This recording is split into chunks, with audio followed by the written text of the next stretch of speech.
So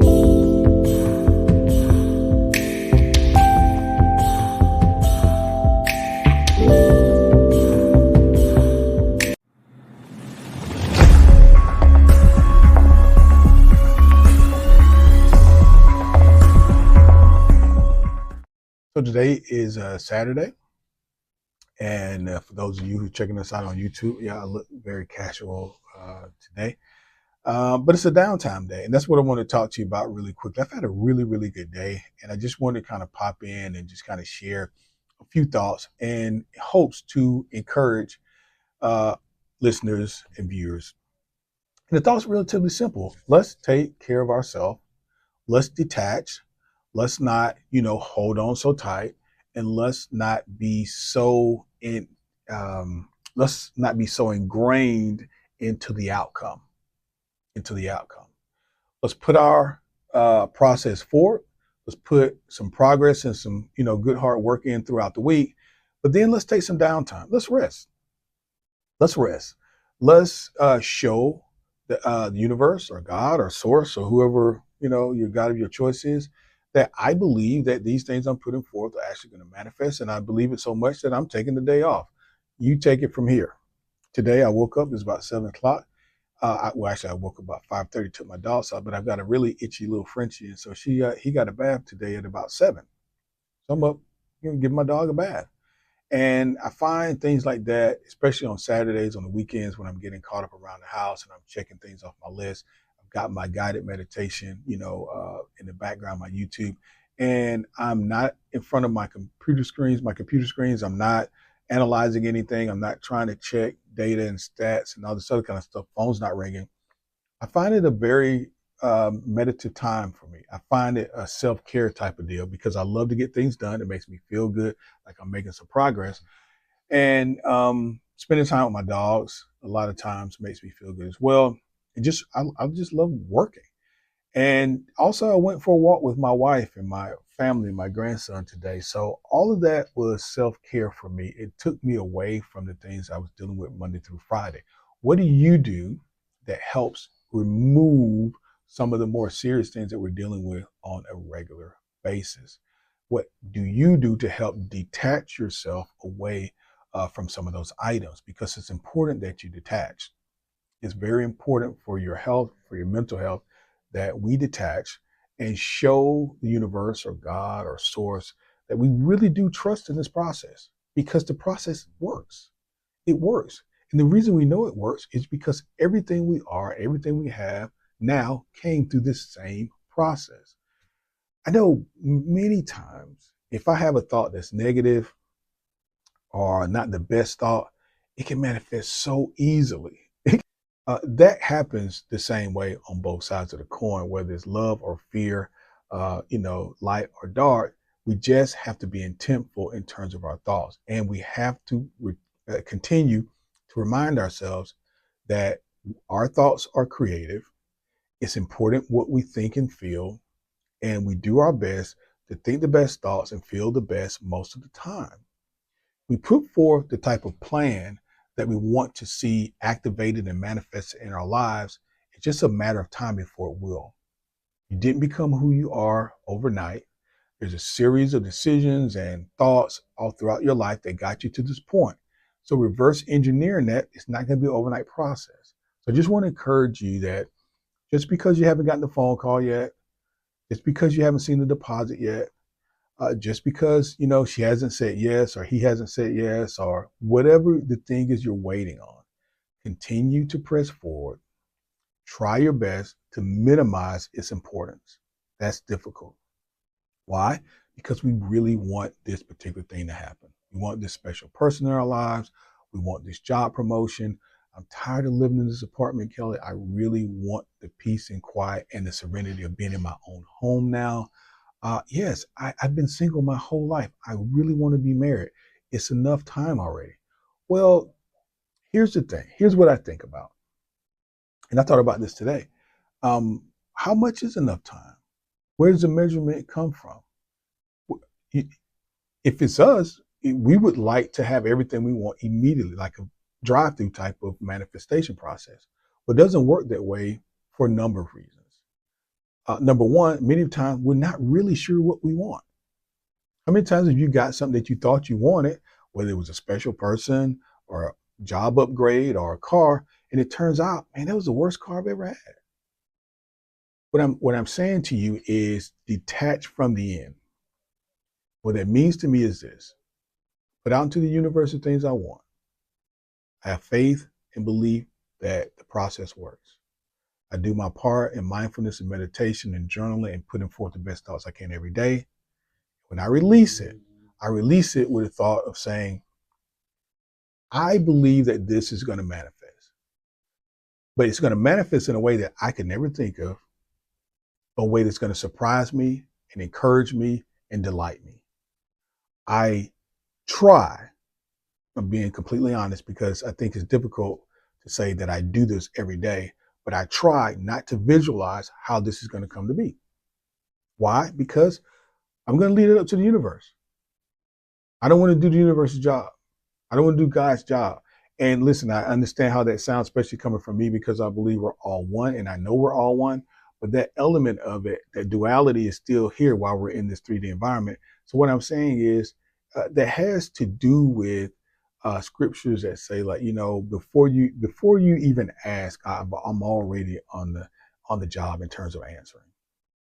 So be excited about that. Just know that you're an important person, that you do matter, and what you're doing matters. So continue to do it.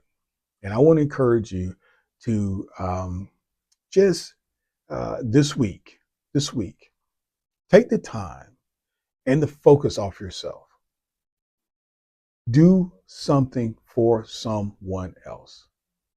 Do something for someone else. If you've been listening to this channel any length of time, there are two things I love to do. Number one, I love to pay for someone's meal at the drive-through and just drive off. There's an anonymity there. You don't have to confront anyone. There's no ego involved. You're just doing a good deed for somebody. That person's never going to know who you are. It's a wonderful feeling. Number two, you can do the same thing at the grocery store. I'm not suggesting that you pay for 4 or 5 buggies of groceries, but you can do that if you want to. There's someone behind you. They've got $20 or $30 worth of groceries. Get a $40 cash back. Tell the cashier, hey, this is for the person behind me, and bam, and you leave. By the time they check them out, you're in your car and you're gone, and you've done this excellent thing for this person. So what does doing, good deeds have to do with my manifestation? Everything. Why do you want your manifestation? A lot of times I just want the opportunity to be a bigger, broader helper. And that requires more resources. That requires more bigger networks. It requires more vigilant and creative thoughts. And when those come to you, you must be in a place of receiving them.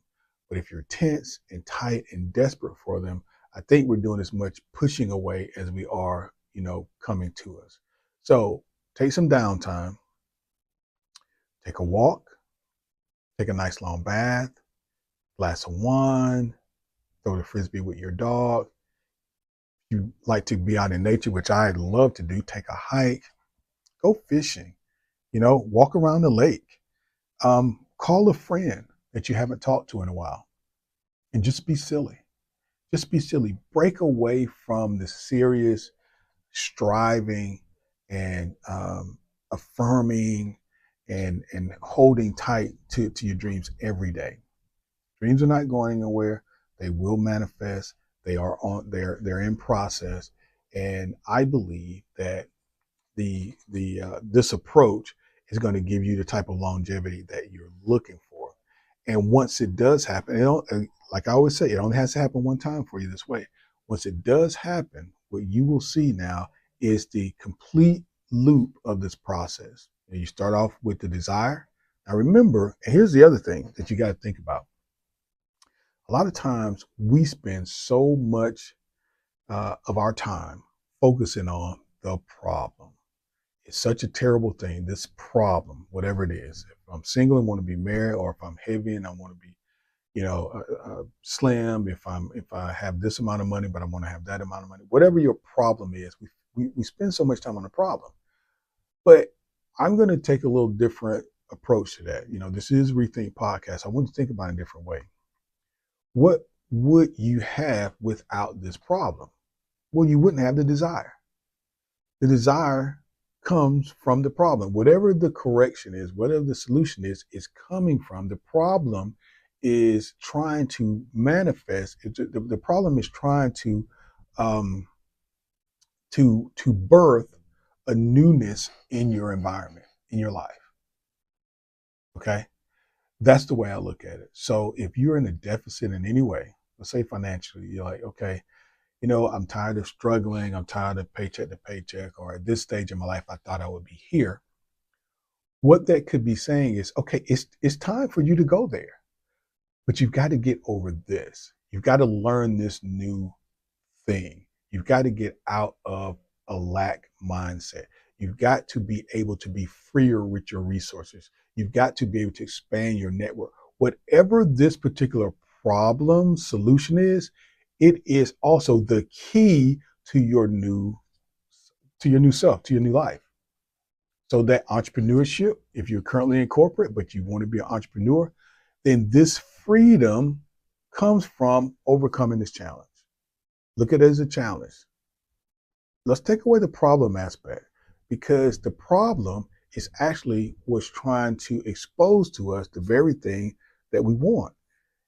We just understand we can't get to it without this problem or this challenge or this renewed mindset.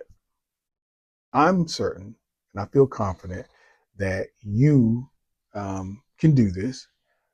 You can continue to repeat to yourself that you're confident in yourself. There's nothing wrong with that while you're walking or while you're fishing. There's nothing wrong with you reminding yourself that you are a smart person. That, listen, I've gotten this far. And even though it's taken more time than I wanted it to, what has led me to is this type of conversation, to this video, to this type of conversation, to this podcast, to me really having a better understanding of how to treat myself, the process of manifestation, the process of growth, and where else would I be? Where else would I be but here? This is where I am supposed to be. One of the things that can really be a detriment to a lot of us is thinking that we're behind. We're not currently where we're supposed to be. We compare ourselves to other people, but the real race is not a race. Your life is the path. You are the path. Life is expressing itself through you every day. You're exactly where you need to be. Everything is okay. You have enough. Your resources are there. More resources will come. They always have. You're a smart person and you will get to where you want to be. That's what I wanted to tell you today. I really appreciate you guys support here at the podcast. I'll be,